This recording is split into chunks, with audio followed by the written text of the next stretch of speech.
कि हम देख रहे हैं गायक प्रतीक राय आजमगढ़ के मतलब कि हई आजमगढ़िया तो रोक ले बेकार से फेम में आने वाले ट्रेंड में आने वाले प्रतीक राय। यहाँ पे देखिए क्या हालत बना रखी है बंदे ने।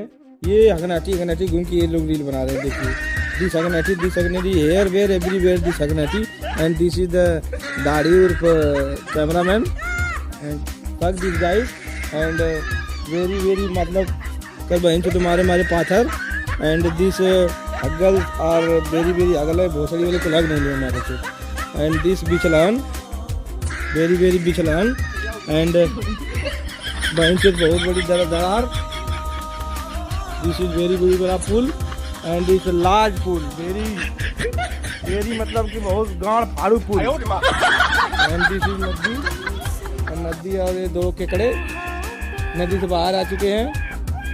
कैमरा खेल रहे हैं। क्या मैं बताऊं इन लोग